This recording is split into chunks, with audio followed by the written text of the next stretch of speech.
Well, this is a great turnout, and I'm very happy to see everyone here.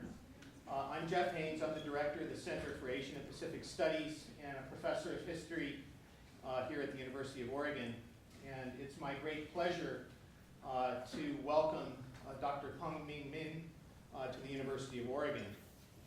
Dr. Peng is chairman of the Peng Mingmin Foundation and a former senior advisor from 2000 to 2006 to the former Taiwanese president. This much I think everyone knows or has probably learned either from posters or from our website. But this really barely scratches the surface of Dr. Peng's life, and it really misses its real significance.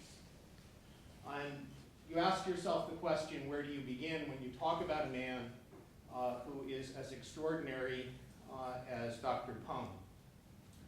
I'm a historian, and historians love archives, electronic and otherwise, so what I immediately did, of course, was a little bit of research to find out who exactly it was that we have speaking on campus today. Among other things, I read the personal memoir of Dr. Peng, A Taste of Freedom, and I have to say that from everything I've read, I've been really impressed and moved by this man's life.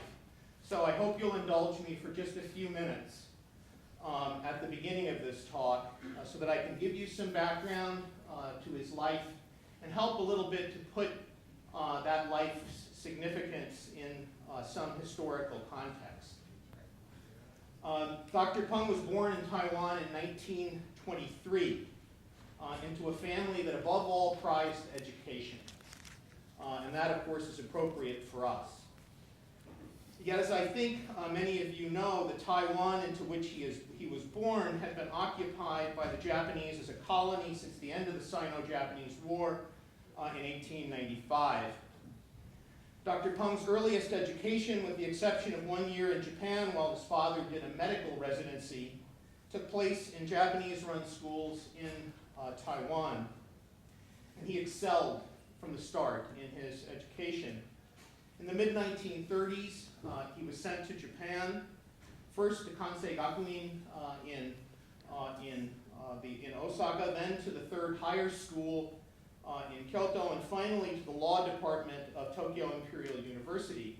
Those of you who don't know about the Japanese educational system won't know that that in itself is an extraordinary accomplishment. These are the best of the best. He went to the best schools, the best departments, the best university in Japan at the time. It's a testament to his intellectual gifts, and it's also a testament to what the Germans call his Sitzfleisch, his ability to sit on a chair for a long time and study, study, study. And there's a lesson to be learned, obviously, for the students in this audience. But what did he initially study? You might imagine, given his colorful career, that it might have been law or philosophy or political science. Neither of those. French literature. Go figure. Basically, he was interested, I think, in aesthetics as a young man. And needless to say, the trajectory of his life would ultimately change that interest and change that commitment. As you know, as I think most of you know from basic history, at the time that Dr. Peng arrived in Japan in the mid-1930s, he arrived in a Japan that was at war. Already at war, obviously, with China. From 1937, Japan had crossed the Marco Polo Bridge from Manchuria into China and was actively aggressing in China. And I think it's fair to say, and I get part of this at least from his memoir, that this was a defining moment in Dr. Peng's life. He was still a young man, still a teenager. He had an assignment in high school to write an essay, and he wrote that essay on his distaste and just in general, his negative impression of this Japanese aggression in China. It was only through the intervention of a very kindly and sympathetic Japanese teacher that his essay wasn't given to the thought police in Japan at the time, to the dreaded Toko. So we have a man who, even as a young man, had started to become interested in politics. He went on to study political science and law in Tokyo, but the war steadily closed in on his life from that point forward.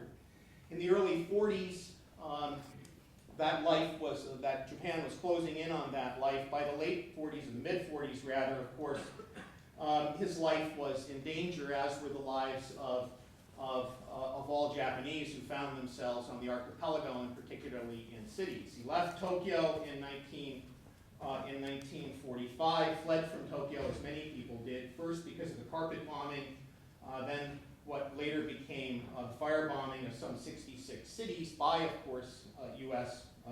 forces. He fled first to a snowy place, a cold place called Matsumoto, but then ultimately made his way down to Nagasaki, where his brother lived. Before he could be rejoined with his brother, however, he found himself on a ferry. That ferry was bombed, and in the process of that bombing, he lost one of his arms. He ultimately did make it to his brother's house, and then while he was recuperating, remember this is the city of Nagasaki, he witnessed a brilliant flash, and then he saw an unbelievable, surreal scene, a mushroom cloud rising above that city.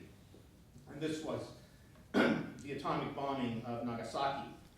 At war's end in 1945, with the end of Japanese colonialism, Taiwan was awarded to Chiang Kai-shek and the Kuomintang. Our speaker returned to his homeland only to find it occupied by KMT soldiers and KMT bureaucrats. For him, education, though, still remained a haven from the storm. He graduated from the reorganized Taiwan National University and carved out a legal niche in the area of aviation law. With his academic star rising, he was awarded a fellowship to McGill University in Montreal, Canada, where he got an MA in law. He then, with the help of an anonymous financial donor, went on to the University of Paris, where he received his doctorate in law. He returned to Taiwan finally in 1957, where he was soon appointed full professor and chairman of his department at the National University. These educational successes, which were bolstered by the support of some very powerful scholars, including He Shi, and I think many people in the audience know exactly who I'm talking about, a renowned philosopher and literary critic. These identified him to the ruling party as a star. But his star rose rather differently than the KMT wanted it to, or Chiang Kai-shek wanted it to. He was invited in the late 1950s by Henry Kissinger to participate in seminars on international affairs at Harvard and Tokyo and Seattle. And he also continued to publish papers in Chinese, French, and English on aviation law and other related subjects. As he tells us in his memoir, 1959 was the last year, though, that he led this quiet life of an academic. Sent off to international conferences with the blessing of Chiang Kai-shek himself, and in Dr. Peng's words, he thought to prove to the world that Formosans were being given their proper place in nationalist Chinese affairs. Instead, our speaker took the opportunity in the vibrant and open Harvard-Tokyo conference in Tokyo to develop what he calls a new line of political thought. In brief, he began to conceive of Taiwan as its own nation. This was 1960, however, and it was hardly an era of liberalism in Taiwan itself. To the contrary, in fact, this was a period when the KMT had begun systematically to shut down free speech, to tighten down martial law, and to arrest and imprison detractors, including some of Dr. Peng's friends and mentors. Still, at this point, our speaker managed to remain above the fray, at least for a time. Indeed, he was appointed senior advisor to the Chinese ambassador in the UN at a time when that body was vigorously debating whether to give the Chinese seat in that body, that is the United Nations, to the People's Republic of China. What followed from my perspective, and I think by almost any measure, was a great act of courage. In 1964, along with two of his students, Dr. Peng penned a revolutionary document which they entitled the Manifesto for Taiwanese Self-Salvation. Before he and his Confederates were able to release this document into the public sphere, they were arrested by the KMT on the charge of sedition, on the charge of attempting to overthrow the government. Dr. Peng was tried by a military court. He was sentenced to 8 years in prison, a sentence that was later commuted to house arrest for life. In 1970, with that hanging over his head, obviously, he escaped through Hong Kong, first into exile in Sweden, then to the United States. In the latter, he was appointed professor of political science, first at the University of Michigan, then at Wright State University in Dayton, Ohio. Dr. Peng was not able to return to Taiwan until 1992, 22 years in exile. When popular elections were finally planned for the presidency, elections that were held for the first time, I believe, in 1995. At that time, Dr. Peng was one of the candidates for president. He didn't win. The KMT incumbent won that election, but he drew 21% of the vote. Dr. Peng subsequently, as I think everyone knows, became a senior advisor later for former President Chen from 2000 to 2006. He is a man of great courage, a man of great conviction, as many of you know, and he's also a lightning rod. And that is, I think, something that he himself would acknowledge. Not everyone in this room shares his views, and some certainly oppose them outright. And that's just fine. I think that that's exactly the kind of opportunity that universities need to take in hand. The opportunity to debate issues that really matter. Neither the Center of Asian and Pacific Studies at the University of Oregon nor the University of Oregon more generally endorse his views. But what we do is defend his right to express those views and your right to question those views and to comment on them. And that is what we hope this forum will become, an opportunity for people to debate these views after Dr. Peng has spoken. And I would remind you in this connection of two relevant clauses in the mission statement of the University of Oregon. First, that this is a community that, quote, evinces a commitment to international awareness and understanding and to the development of a faculty and student body who are capable of participating effectively in a global society. And second, related to that, this is a community that honors, quote, the conviction that freedom of thought and expression is the bedrock principle on which university activity is based. We are in the library, and of all places at this university, this is the one that represents those ideals. This is the temple of freedom of expression.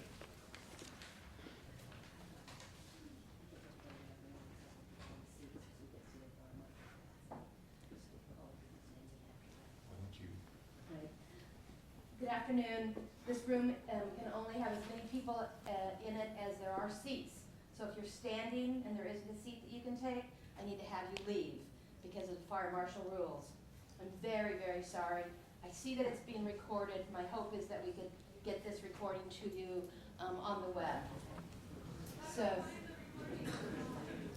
I didn't hear the question. Can you repeat the question? How will we find the recording? Where did you find a recording? Yeah, hold on just a second. Where's Lori? Put a speaker out in the corner so we can hear. I'm sure you do. There are going to be lots of people. Can you leave the doors open so they can hear at least outside? I think we'll have business problems. We won't be able to conduct business at the library with all of you in the lobby either. So, whoever's putting this on will have a link on their website or something to the video. We will find a way, one way or the other, to make the tape available to people to view. Lori? We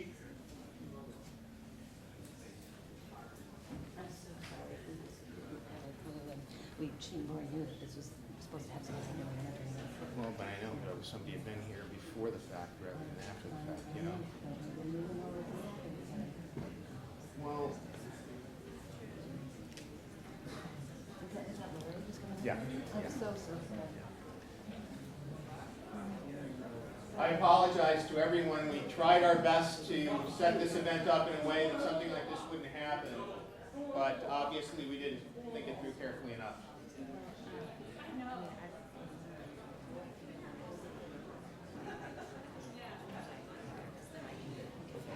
We can figure out.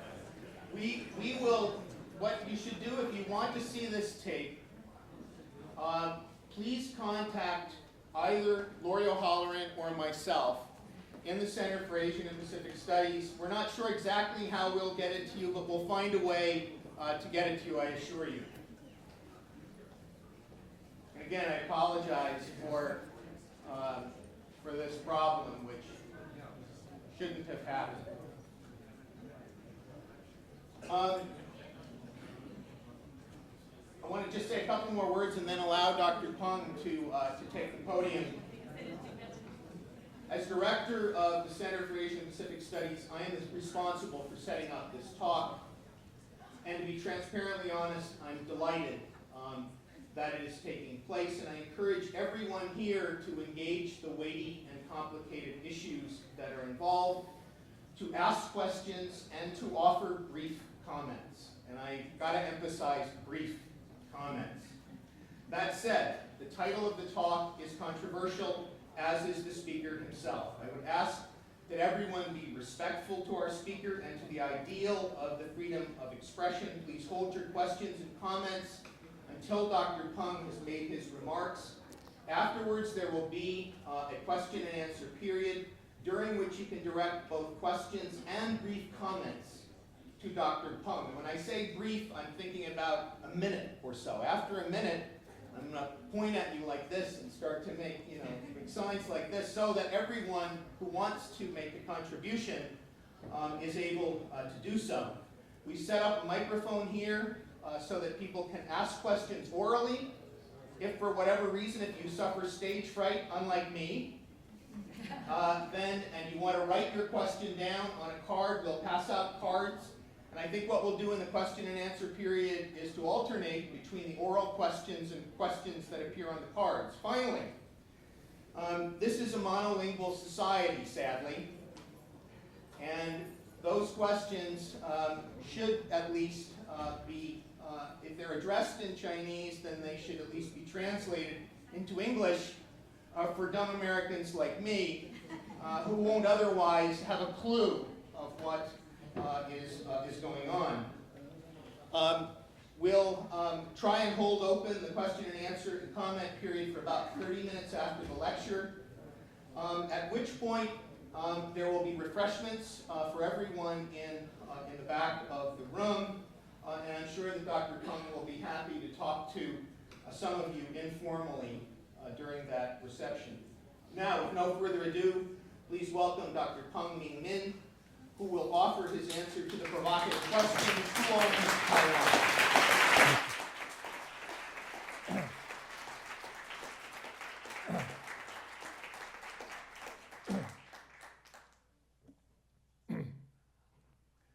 Thank you, Professor Hen, for your very generous introduction.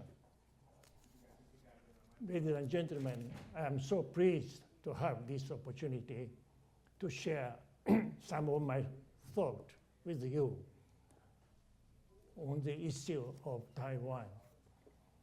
I would like to thank Helen Liu, who initially suggested that I come to Eugene to give this talk. And she has done quite a deal to help. Thank you, Helen. And I appreciated the kind invitation extended to me by Professor Hen on behalf of the Center of the Asian and Pacific Studies. Thank you, Professor Hen. And I would like to thank all of you for your interest on this subject. The Second World War ended 65 years ago, and almost all territorial problems, including former colony, have been solved. But unbelievably, the status of a former Japanese empire, Taiwan, has not been settled yet. The matter was serious enough to provoke some years ago an almost open confrontation between the States and China. It might be possible again to bring these two nations face to face militarily. If there is fewer talk now about this issue, that is not because the problem was solved, but rather because many think the matter has reached hopeless impasse and no use to talk about it. And to talk it is rather to aggravate the situation.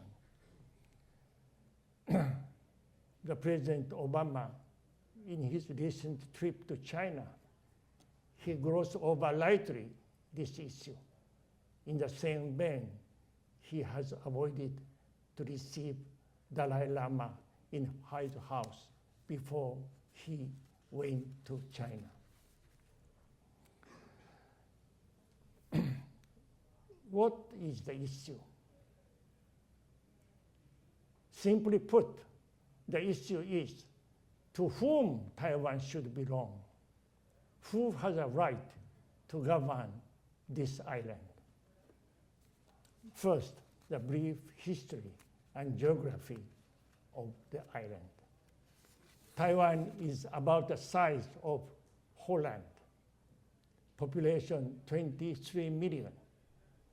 This number is larger than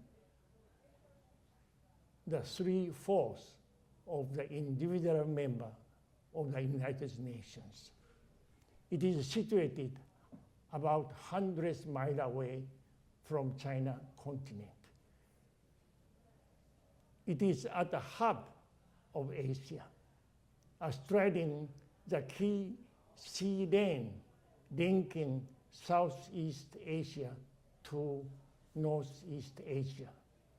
More than 70% of Japanese oil tankers pass through this sea lane every year. More than 60% of worldwide shipping in tonnage pass through this island. So it has attracted the interest and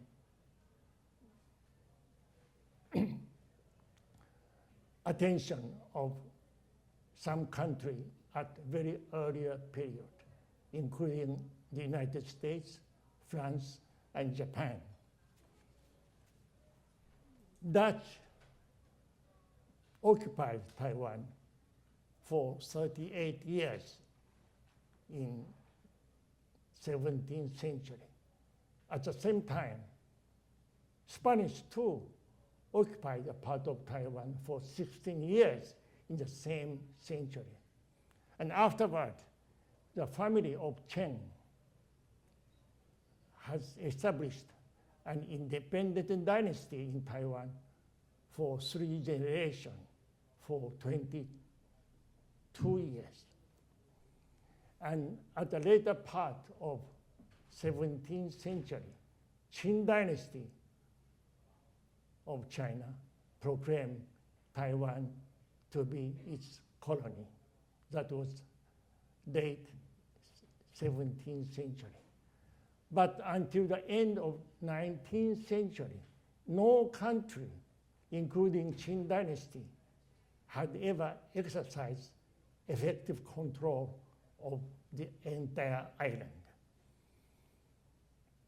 As Professor Hen mentioned, China was defeated in a war in 1895 with Japan and ceded Taiwan formally by treaty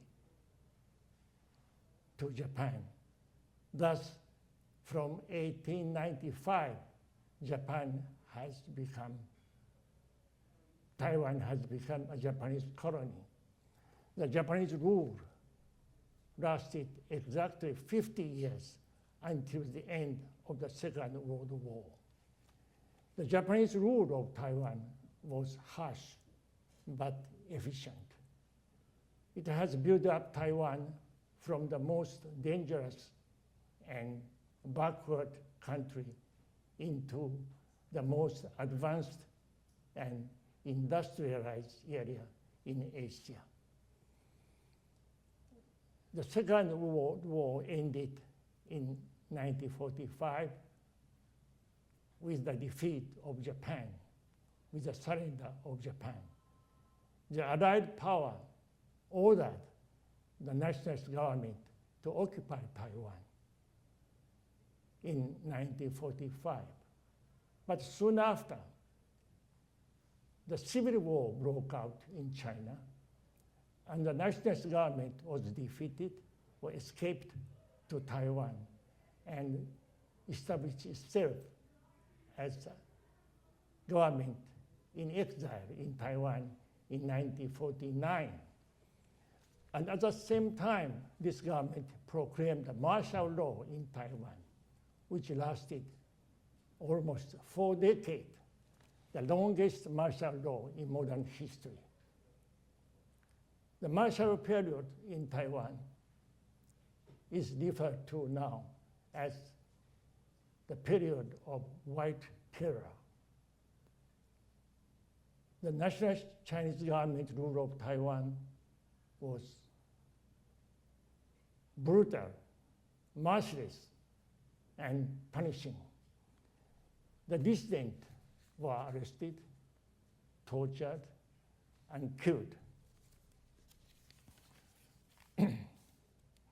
This terror ended only after the death of 2 successive dictators, Chiang father and Chiang son. Then the process of democratization started in Taiwan around 1987. The world was amazed and applauded the speed and the degree of democratization in Taiwan. So by now, Taiwan has become de facto independent, free, democratic society. From president down to mayors of major city, head of county magistrate, all were elected by popular direct vote. The member of Congress, member of the city council, the member of the county council, all are elected by direct popular vote. So the Freedom House in New York, which monitors the degree of freedom of each country in the world every year, categorized Taiwan as free nation, the same rank as the Western democracy, the United States, England, France, etc. While this Freedom House categorized China as non-free, unfree country, the same rank as North Korea, Uganda, and Congo, etc. Now, I must talk more about the people in Taiwan. The majority of the population in Taiwan came from China to Taiwan since 16th century. Most of them are wretched, poor peasants or fishermen. They risk their lives to cross this very rough high sea of 100 miles Taiwan Strait. It is said almost half of them were perished in this adventure. The purpose of their coming from China to Taiwan was not to expand Chinese sovereignty, but rather to seek new life, to escape the misery of life in China, and to find a new life in this island. So they have been undergoing, and they have undergone the quite different historical experiences than those people, those Chinese in mainland China. They have to go through several foreign rule. The rule by Dutch, the rule by Spanish, the 50 years rule by Japan, the martial law, and brutal rule of nationalist Chinese government, and also, finally, democratization. So as a result, they have developed their own unique identity as different from those in China mainland. Their mentality, their way of doing, thinking, their system value system are different from mainland Chinese. So by now, we can say the overwhelming majority of Taiwanese are Chinese, is no more Chinese than American or British. They are about Chinese, they are Chinese about as American are British. And after centuries of foreign rule, the Taiwanese have lost their innocence politically. One of the unique aspects of history of Taiwan was Taiwan was always the pawn in a world power politics. Whoever won the war, Taiwan was given to that victor as a prize of victory. And Taiwanese has been always forced to accept the foreign ruler, regardless of their wish. But after the democratization, they are awakened. They no longer want to be a pawn in the power politics. They want to be the master of their own land. They want to be the master of own destiny instead of their future dictated by some foreign power. In other words, they want to exercise their right for self-determination. That is, to choose their own government domestically and internationally, to define their status in the world community. That's their aspiration, and they consider it their right. The so-called Taiwan issue was born when China claimed sovereignty over Taiwan and threatened to use force to take over Taiwan militarily. China passed the so-called anti-secession law. This law is bizarre, if not ridiculous. This law forbids Taiwan to secede from China. We don't know how one can secede from some place if it is not a part of that place. And Taiwan has never been a part of the Republic of China. The Republic of China's government has never set a feet on Taiwan. How can Taiwan secede from some place which it has never belonged to? It is as if today, the British Parliament passed a law to forbid the United States to secede from the Great Britain.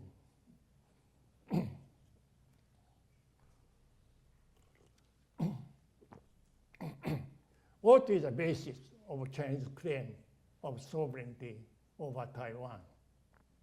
They forward mainly three reasons. One, the majority of Taiwanese have their ancestors come from China, which is true.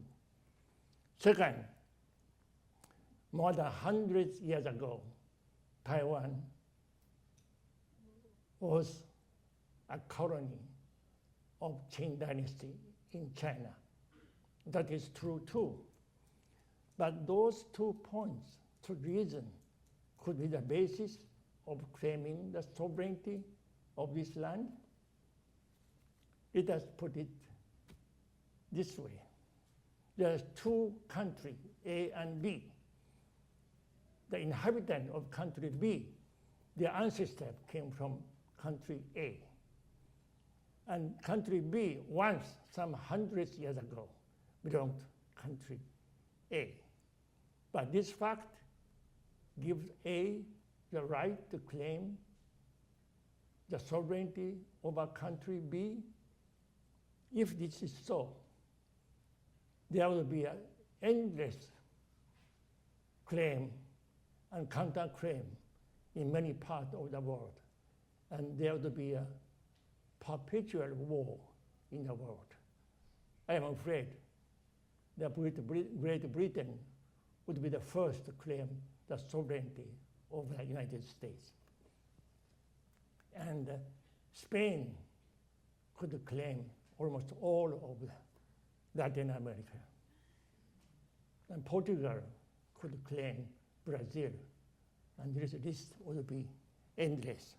So these 2 points couldn't be the basis for Chinese claim sovereignty over Taiwan. The majority of the ancestors came from China, and the fact that Taiwan was once a part of the colony of Qing dynasty. The third reason China claims sovereignty over Taiwan, they invoke the so-called Cairo Declaration in 1943. This name is quite grandiose, Cairo Declaration. In 1943, the leader of the major powers fighting against Japan met in Cairo. And after the meeting, they issued a statement promising that Taiwan would be given to China after the war. This time, 43, still war is going on. And no one knows what's going to happen. What will be the outcome of this war is still quite unknown. And all sorts of promises were made during the war. But in order to make those promises effective, you have to sign a formal treaty. Otherwise, those promises are legally not binding. And so-called declaration, those promises simply was a press release given to the press after the meeting, not signed by anyone. So to call it declaration, a little bit exaggeration. And so this promise made during the war has never been implemented legally.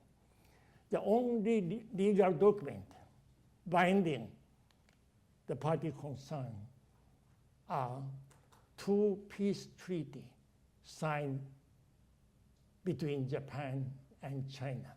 One is Treaty of San Francisco, signed in 1951. The second one is Treaty of peace signed between Japan and Chinese nationalist government in Taipei. Both treaties use exactly the same word about the status of Taiwan. This treaty says Japan renounced its sovereignty over Taiwan. But nowhere in those treaties stated who got Taiwan after the Japanese renouncement of sovereignty over Taiwan. Nowhere it is stated who is the beneficiary of this renouncement, who got Taiwan. Nowhere stated. So one may say Taiwan was detached from Japan, but was not attached to anyone. That's the reason why the status of Taiwan has been in limbo until today. What is American position on Taiwan? The American government recognized the regime in Beijing in 1979. At the same time, US Congress passed a law called Taiwan Relation Act. This is a law, American law, binding US government. What this law says is, one, the peace and security of Western Pacific is in the US interest and also of international concern. Two, Americans would oppose and resist any attempt to take over Taiwan by force. That is to say, Taiwan issue must be solved by peaceful means. Three, Americans would supply Taiwan with arms of defensive nature so that Taiwan could defend itself. Four, the preservation and the enhancement of human rights would be the main objective of the US policy toward Taiwan.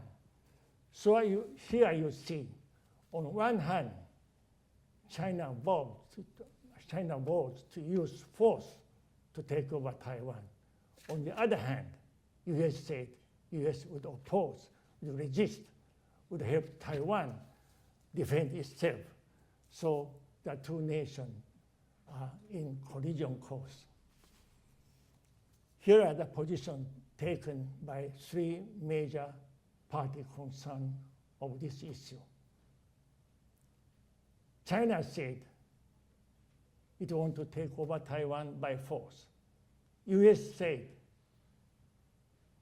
it's going to help Taiwan to resist, oppose, to help Taiwan protect itself. And overwhelmingly of Taiwanese insist the right of self-determination. This is a three different positions.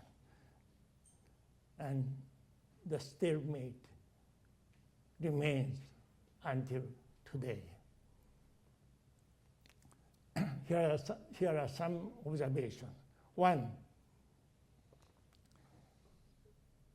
the biggest irony is, in spite of the hostility between Taiwan and China, there has been a tremendous amount of trade going on between Taiwan and China.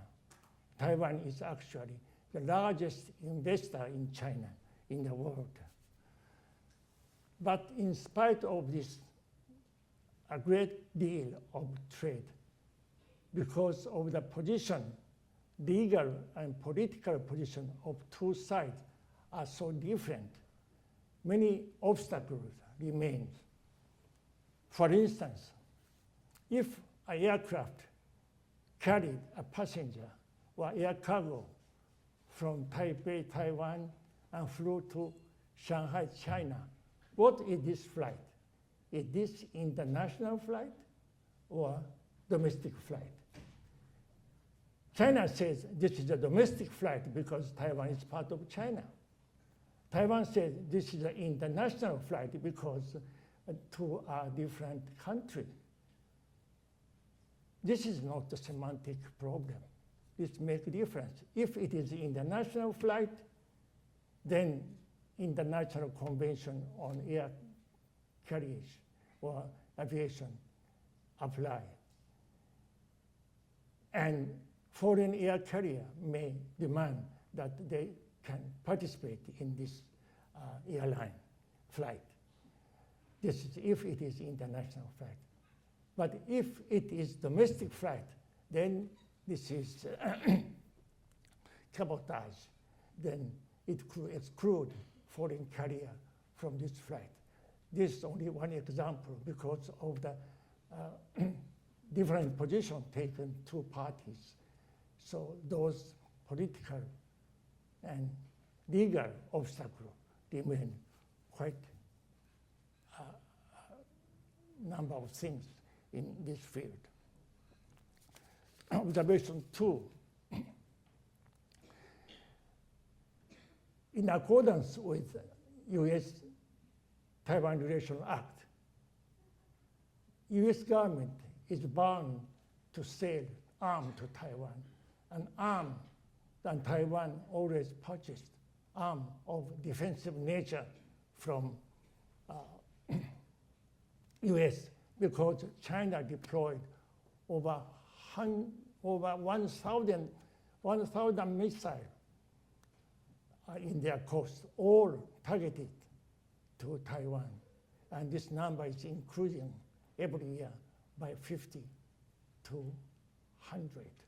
So China deployed 1,000 missiles and openly threatened to use force. So Taiwan has to purchase arms from U.S. trying to defend itself. But whenever this happened, China would protest hysterically and accuse U.S. and Taiwan as provocation. The trouble is,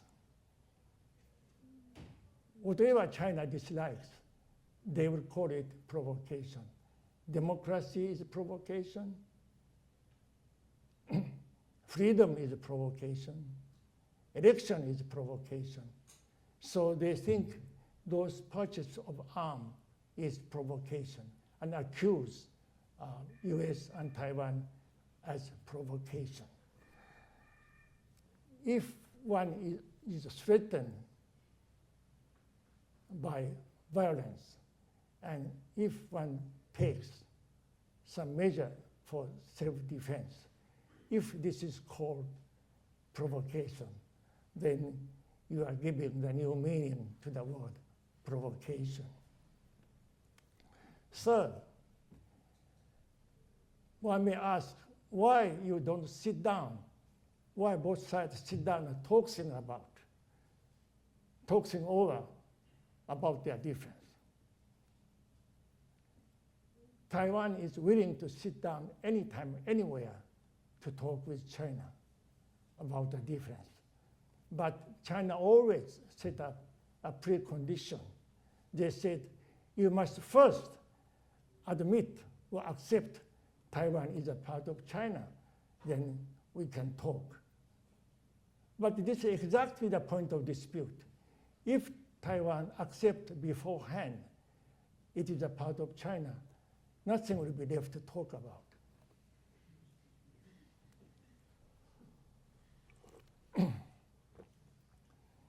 In summing up, I would like to say, one, given the strategic and commercial and economic importance of the sea lane where Taiwan is situated, if there are any tension and dispute arises, or if this important sea lane falls under the control of some regime of authoritarian dictatorship which ignore the civilized code of international behavior, it will constitute a serious menace, serious threat to the peace and security of Western Pacific and of the world. Second, Taiwan has been existing for over 65 years as a de facto independent nation. And in the past 20 years, it has become de facto independent, free, democratic nation. Overwhelmingly, the people of Taiwan just don't want to be swallowed up by a huge authoritarian regime. Third, China's aggressive policy toward Taiwan is a flagrant violation of the universally accepted democratic principle of freedom, democracy, human rights, and self-determination as incorporated in the UN Charter and also in a series of international conventions sponsored by the United Nations. So what would be the outcome of this dispute? Would China change its aggressive policy toward Taiwan? I don't think I can see that possibility in the foreseeable future. So the outcome would depend first, how strong and resolute the will of Taiwanese people to defend or to protect their hard-won freedom and democracy. And also depend greatly how strong and resolute the will of American government to uphold that principle of democracy and freedom as a leader of democratic world. So the outcome is quite uncertain. What is certain is if the legitimate right of the people of Taiwan is not respected, there will be no real lasting peace in this part of the world. Thank you very much.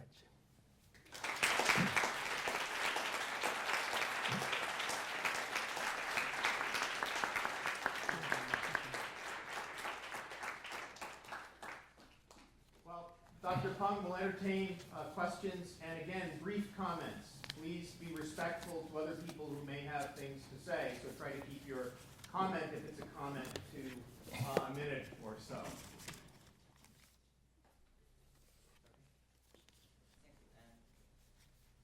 Is it working? Yeah, as a young man, I really respect you as a senior, but as a citizen from People's Republic of China, I really got some curious law problems to ask. You think that anti-section law is ridiculous because you think Taiwan is not part of China, but do you paid a lot of, you spent a lot of energy to persuade the American government to vote the Taiwan Relation Law Act, but we got thousands of these kind of friendship treaties between Chinese cities and American cities. Why? First, you want to say that you want to change that law as Taiwan Protective Act, but the government of American refused this, and they just present as Taiwan Relation Law. And do you think it's very ridiculous to ask American government to protect Taiwan?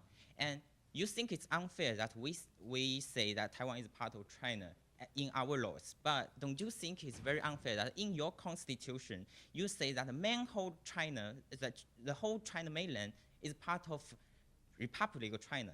Can you explain some these kind of law problems to me? Thank you. For the last question is that Chinese is true. The Chinese constitution in Taiwan, I mean, national Chinese constitution in Taiwan is ridiculous. The constitution said this government is the whole government of China, the government of whole China, including Mongolia, including Tibet. This is the most ridiculous document in the world. And we are trying to tell government this law is ridiculous, so you have to change it. So this law itself is ridiculous. Then you ask me, I'm not quite sure, why American refuse to what? American refuse? To plan to act the Taiwan Protective Act, but they changed the name.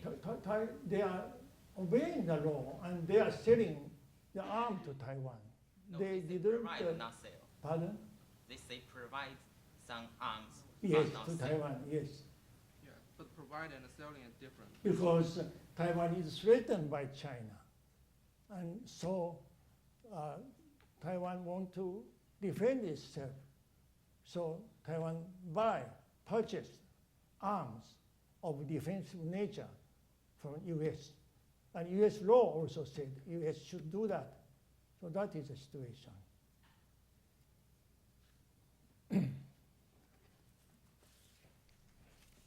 I think at the end, Dr. Peng concluded that it's the will of Taiwanese people will decide who owns Taiwan. And yesterday, actually, I would like to ask two questions raised by my daughter, who is 12 years old. Because yesterday, when I told her that she has to take care of herself because I'm going to the seminar, and she asked me, what will be the topic of the talk?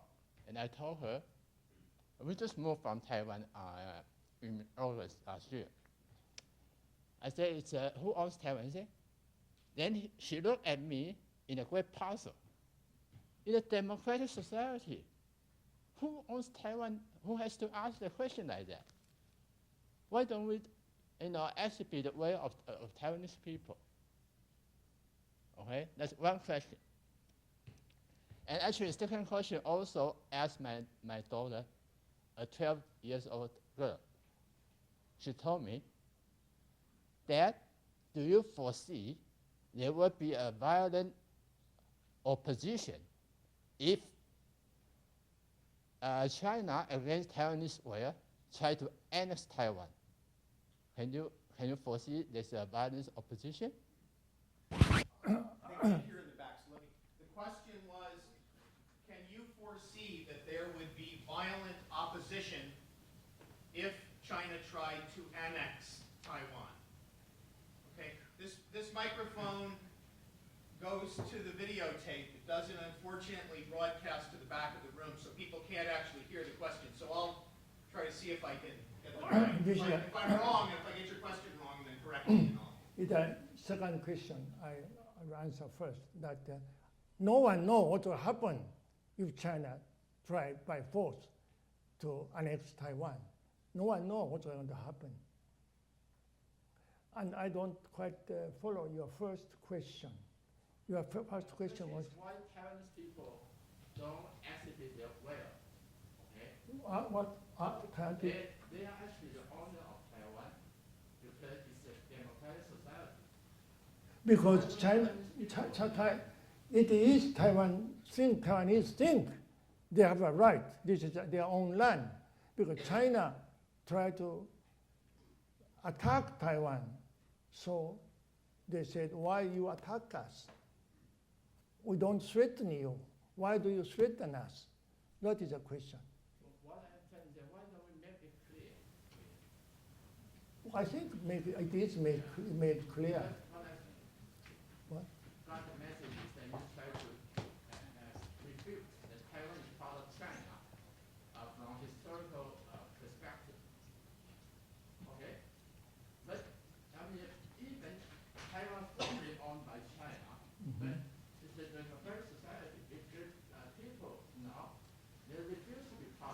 That's right. That's right. So why don't they activate their will? Why don't, what? Why don't they just show their will? They have shown that will. I have shown their will too.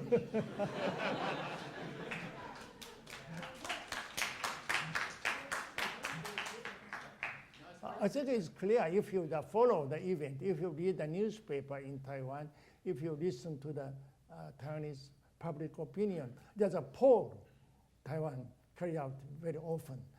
They are asked, who are you? Are you Chinese or Taiwanese? And nearly 80% of the population said, I am Taiwanese rather than Chinese. For instance, Chiang Ching-kuo himself said, I am Taiwanese.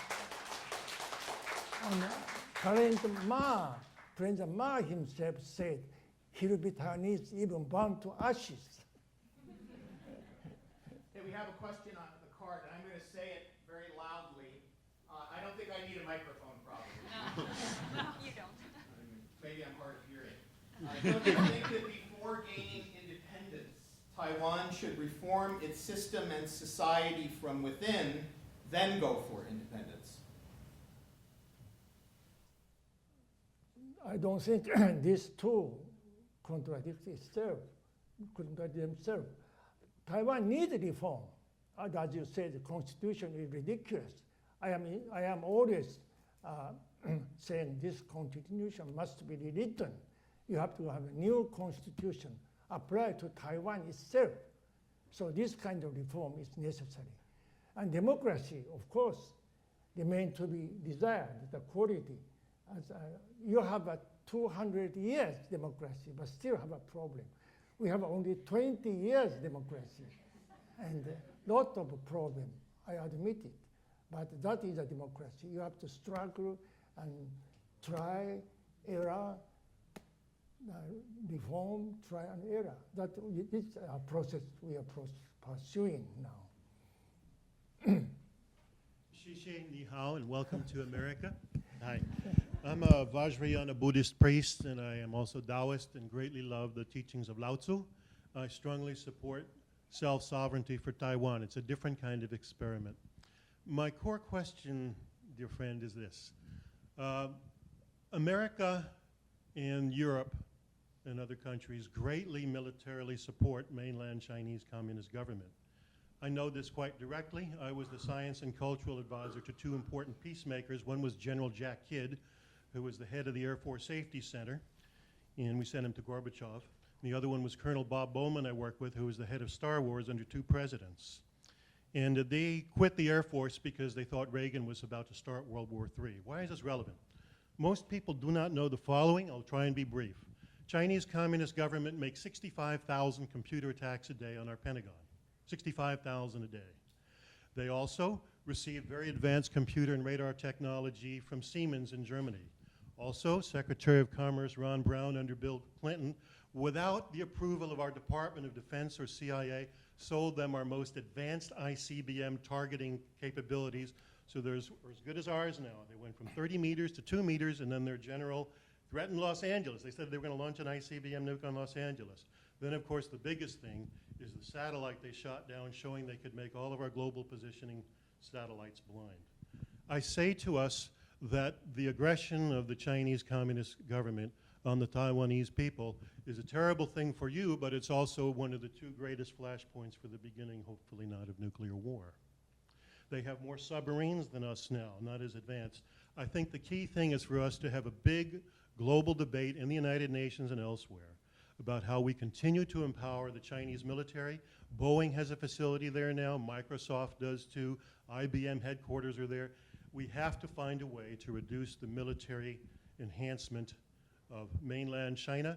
I know you are a guest and you can't say too much, but on a global debate level, what do you think about us discussing the strategic reality of that so we can begin to diminish the threat level? Thank you very much. Xixi. The question has to do with the strategic realities on the ground of The way ways in which the United States and Europe continue to militarily enhance the mainland Chinese government with our most advanced weapons, computers, and radar systems. Okay, everybody hear that? Yeah, the unfortunate reality is Chinese market is too attractive for the Western countries. And here, one became a little bit, well, quite cynical because those government calling themselves democracy, democratic government, but China is the exception. Anything happened in smaller country, they said, oh, you are undemocratic, you violate human rights. But when this happened in China, they said, oh, China is different, too big. And of course, debates are going on, and that is a fact of life.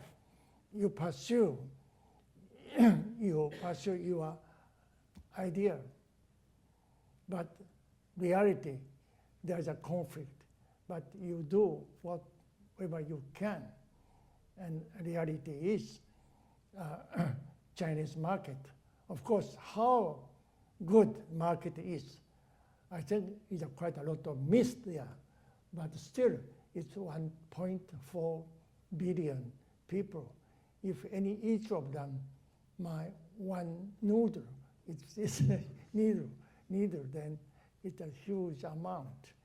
So I read a couple of days ago in some history book, in hundreds of years ago, a British merchant said, if Chinese wearing skirt 1 inch longer, how much textile British would have to produce, can export, this kind of thing.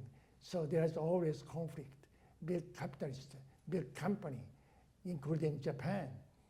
And actually, Taiwan's destiny is also very important to Japan because, as I said, Japanese oil tanker passed by this sea lane. Over 70% of Japanese tanker pass by Taiwan. And if Taiwan falls in the hand of hostile authoritarian regime, how Japanese would feel. They are concerned about that, but still, within Japan too, there is a debate. Japanese is their export, their trade actually helping directly or indirectly Chinese building up of their military. This is the speed and amount of the budget spent on military. It's tremendous. 2-digit rate of increase of military budget. Even American Defense Department is quite alerted by this fact. A brief response, if I may, with your permission. We have a key instrumentality, and it's this. Communist China does more capital punishment than the rest of the world combined. We could say to them, because of that, you don't deserve most favored nation status, and how can we empower you militarily if you kill more people as a state than all other states combined? That's an effective instrumentality so that the forces of goodness can win. 谢谢. Those of you who do have big booming voices like mine, if you can project, it would be wonderful. If not, then I'll help you out. We'll see what I can do. Dr. Peng, it's a great honor to address you. And you mentioned earlier in your talk that there's the sort of almost stalemate in discourse where people sort of see the negativeness of the entire situation and then feel that nothing can be done and therefore don't talk. And I'm referring not necessarily to governments, but individuals, who are interested or not. And I was wondering if this is just an unfortunate reality or if there's something that can be done discourse-wise to expand this conversation and to make more people take avid interest, and if you had any thoughts on that. The question has to do with the stalemate in discourse concerning this whole issue and whether there's something that can be done to open up a dialogue. Taiwan, Dialogue. so as Taiwan is concerned, it is open up. It's always said that we can sit down and talk with anyone, including China, US, anyone, to solve this problem. But China always said this is our domestic problem, and Taiwan must recognize first it is a part of China. So how can you talk with this precondition? As I said, if you beforehand accept the exact result of the dispute itself is about what is Taiwan, who owns Taiwan. But if you accept Taiwan is part of China, then problem is solved. No need to talk about it. So of course, as an American, I don't know how many Americans are aware of this problem. How many Americans can distinguish between Taiwan and Thailand? I don't know. But, of course, the welcome.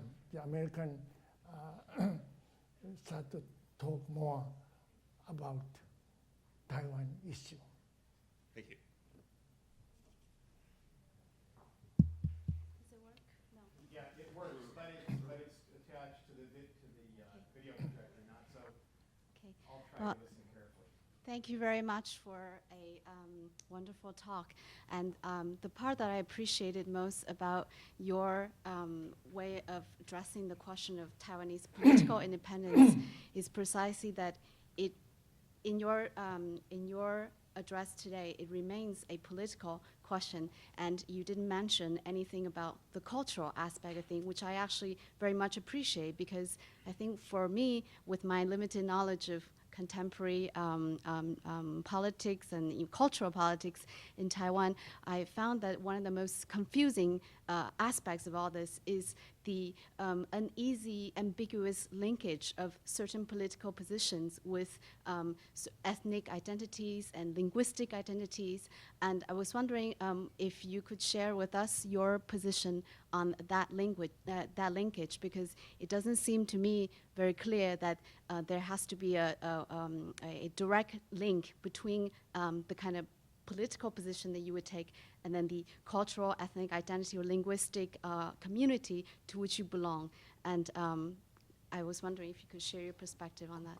The speaker was expressing an appreciation for the fact that Dr. Peng's discussion revolved mainly around politics, and that it distinguished politics from the other kinds of confusing linkages that are often made concerning culture, ethnicity,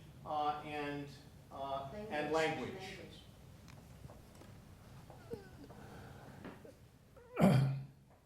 I admit that our ancestors, for instance, I am a fifth generation of immigrant from Chinese mainland. So basically, great part of Taiwanese culture are quite Chinese. Their food, there are some custom, and so on. So this is a cultural matter. But we are talking about the law and politics. And you are saying that should be linkage. I don't mind linking too, but the problem is here is a country in the world, only country in the world, which threatened to use force against us. So that have make people have a mixed feeling about culture too. If Chinese say, oh, let's exchange the scholar, there are scholar exchange between Taiwan and China. The difference is Taiwan scholar, they pick up the one they like. So for instance, I cannot go to China to make a speech. So they limit the strict the Chinese scholar, the freedom of speech in mainland China. On the other hand, when Chinese scholars come to Taiwan, they can do anything, they can say anything. They said, oh, Taiwan should be a part of China in television, in radio, they can say that. So this is always a problem between the totalitarian country and free country. Free country, they have access to everything. But when you go there, you are restricted. So this is a problem with cultural exchange. As to the language, Taiwan is, you can use any language. The official language is still Chinese Mandarin, but Taiwanese language and other dialects are also used. So we use, as long as you can communicate, you can use any language in Taiwan at least. I don't know in China, but in Taiwan, even the ingenious people is Austronesian language. They also several kind of dialect they use, and also Hakka, and also Taiwanese majorities language and Mandarin. So there is no restriction, limitation at all about using language. And it has no direct connection to the political identities that one might forge out of those cultural heritages, right? This is what I'm trying to. The supplement to the question was, and there is no necessary connection of the language to the political identity of The languages Taiwan.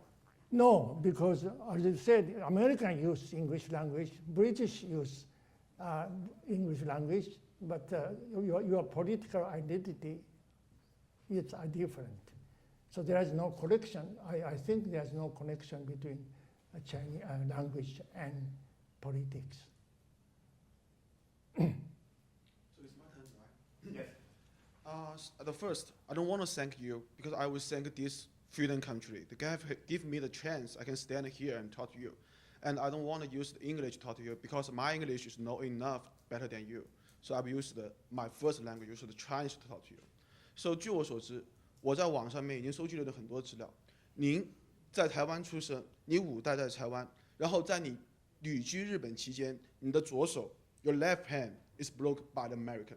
And at that time, you live in Japan. You said that Taiwan is part of Japan.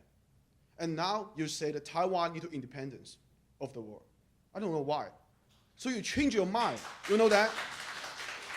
And then you, in the 1965, you be caught by the party. I don't know how to use English to say that, but you be catch in the jail. And you leave. I remember a person called Li Ao. Li Ao helped you to leave the Taiwan, you go to the Japan. That's a lie. There's no lie. So I can check all the things on the internet. Oh, and now. And then, 好吧，那我听我说完。既然是大家这边都能明白中文的话，听我说完这句话。你的所有的文章，今天你所说的东西，可以在龙应台的博客上面找到。我也读过这方面的东西。你认为台湾的本源是台湾人，现在有1/5的人都已经有了 local 的血统。那好，您的祖籍是来自于福建。那行，你说整个美国，你说你们已经有80%的人说你们是 Taiwanese is not Chinese。行，那按你的意思说，那 Hong Kong， 那他们说他们是 Hong Kongese， 他们要独立吗？马靠，他说我们是马靠 nese， 他们要独立吗？ And now Hawaii and Alaska is part of American, right？ 行，我记得2008年8月份的时候，曾经有28个土著民族占领了夏威夷的总领的 City Hall。那为什么美国政府不让这个地方独立，而你却说让中国政府让台湾独立？对不对 Okay, I I'm going to have a difficult time summarizing that question.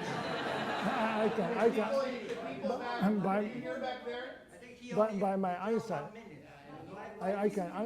by my answer, do you know what his question? I can answer.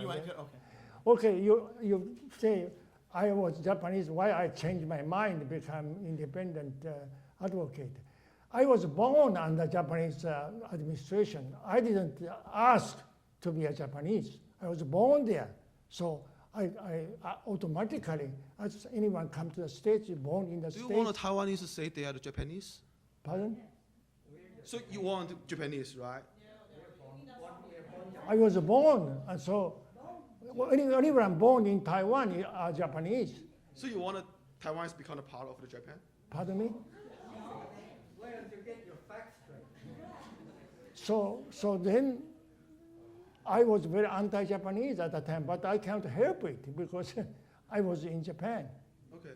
And I didn't change mind at all. I am always Taiwanese. But legally, I hold Japanese passport because I have Japanese citizenship. It is not my own accord. I didn't apply for. I was born there. And you said, he said, why if Taiwan wanted independent? Many places, Hong Kong, many places wanted, yes, if Hong Kong wanted independent, they should be independent. And you said Hawaii wanted independent. Actually, in Canada, Quebec also wanted independent. Yeah, The so difference also is, you independent, said, right? white America, the difference is the central government doesn't deploy 1,000 missiles against Hawaii. So or can you against want to Quebec have a state. speech said who owns Hawaii? So Or I'm who asking. owns Alaska? Yes. So you want to block the United States Yes, too? if Alaskan want to be independent, they can say so. Yeah. American government will sit down and talk with them. You don't So we destroy also sit down to talk with you, right? Taiwan. China wouldn't sit down and talk about independence. You want to change your law, you want to change your name. Okay. It's enough. So there are all the Taiwanese. You think there are Taiwanese here. So okay. I'm just a few Chinese here, so I wanted to leave. So.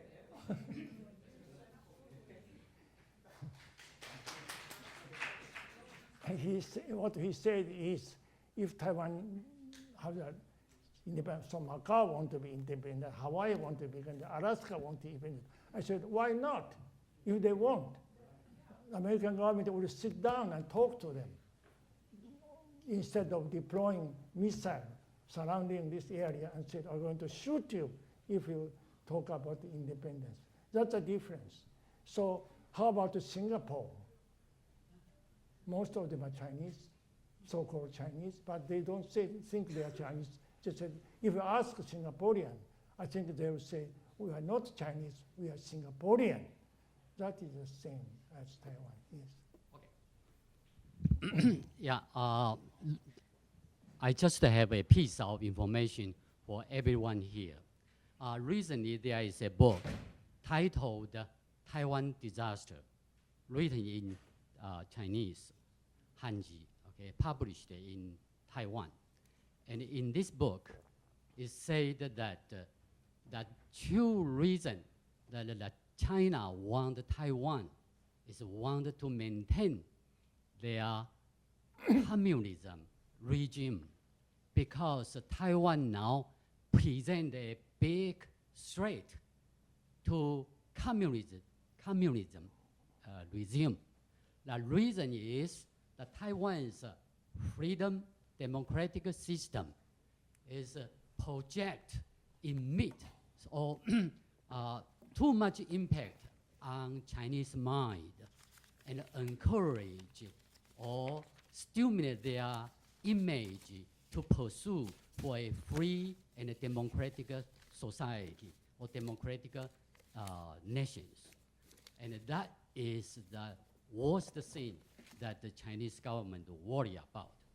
So I wanted to tell you, particularly our Chinese friends, that if you help your government take over Taiwan by force, that is defeated to your pursuit for a free democratic life. Thank you.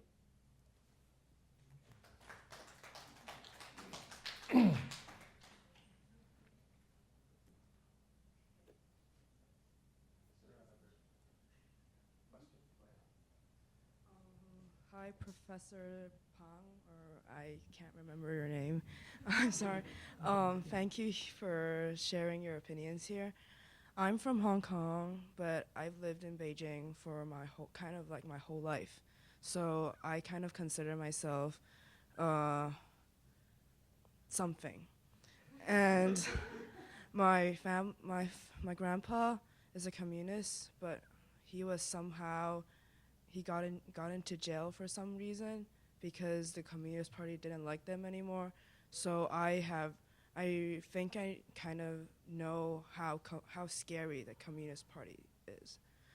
And I don't know a lot about political stuff, but I have a bad feeling that if Taiwanese and China, and if Taiwan and China just keep on doing this and no one is going to be like backing off, I think that there's going to be war, and I don't want that to happen.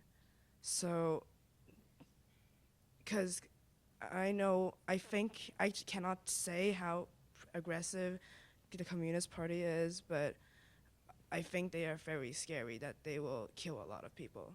So, and it's not, like, personally, Taiwan is small, and Taiwan, if you guys fight, Taiwan is gonna lose. So why not Taiwan just, it's not because of like a thing, it's just because Taiwan people I don't want Taiwan people to die, so why don't you guys just back off? The speaker I'll summarize Yeah. what you said, and then you tell me if I got it right. Yeah. The speaker is originally from Hong Kong, but grew up mainly in Beijing. And her question is posed in a way as a fear that the situation continues to escalate and that there is a great threat of violence. And for a small country like Taiwan, is it really a good idea to face that kind of violence? Wouldn't it be better to back off? That is your question? Yeah, that's my question. So, as you said, there are possibility of violence, but violence comes only from China. Taiwan has no ability, no intention to threaten anyone in the world. And you are saying that the Taiwan must accept Chinese threat and become the part of China and sacrifice its hard-won democracy, freedom. How many people shed blood, tears to gain freedom in Taiwan? Not only in Taiwan, many parts of the world. You are asking them that because someone is too strong, so just accept the slavery, just accept the totalitarian regime, and abandon your hard-won freedom and democracy that you are saying? Why, instead of asking those weaker person, why don't you ask a stronger one? Said, don't intervene with other countries' business. Let them alone. When they don't ask Beijing government, let Taiwan alone. That's not their business. They have a lot of problem on their hand in China. Why don't worry about the welfare of 100 million Chinese whose daily wage is less than $1? Why don't worry about their welfare? Why don't worry about so unemployed million and million of unemployed laborer in China? Then why spend money in satellite, in missile, in high technology weapon? Who is going to threaten China? Who is going to attack China? No one. Then why don't tell China that back up? Don't bother other people. That we are saying. Thank you. I think that we're going to stop now. speakers always have the last word, of course, but what I want to emphasize is that this is not the last word. That hopefully this is the beginning of a discussion, and this is a discussion, and I'll pose it as a challenge to the audience, that we can continue, and we can continue it in an institutional framework through the Center for Asian Pacific Studies. Those of you who have strong feelings about this, and many of you do on all sides of the issue, please contact us and let us know what your feelings are, and let us see how it is that we can continue this discussion and leave it an open discussion. I've been really impressed with the fact that people have openly debated this issue, especially because it is an issue that on both sides is obviously extremely emotional. So please contact us at the center, and we will continue to have this discussion. Can I have one word before? Well, he has the last word. But can I say thank you? Yes. Yes. You can say thank you. Yes, I want to express my gratitude for you to come to Eugene today. And I never imagined that I would be in the same room with you. So I am extremely honored by your presence here today. And I want to say that I know I speak for most of the Taiwanese people here, that we are so thankful for your contribution to Taiwan democracy. And I just want to say thank you. Thank you.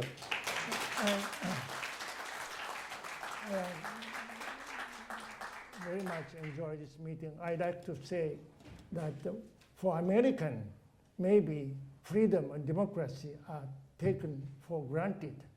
But as I said, for Taiwanese, so many our friends and father, grandfather had fought for their freedom and died, killed, shed blood.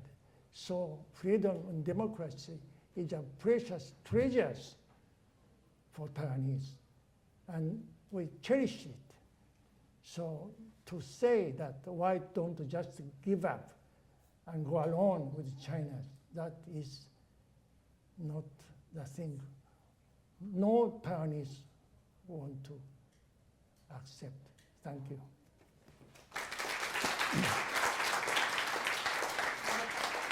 I also want to thank our speaker, but I want to thank the audience as well for a lively discussion, for an engaged discussion, for taking this issue as seriously as it should be taken. And again, I hope that this is just the beginning of a conversation that we have within the university about a very controversial issue and one of moment, I think, for all of us in the 21st century. So, there are refreshments in the back. I go as fast as you can because I don't know if we really planned for this many people. So gobble up the cookies, the coffee, etc.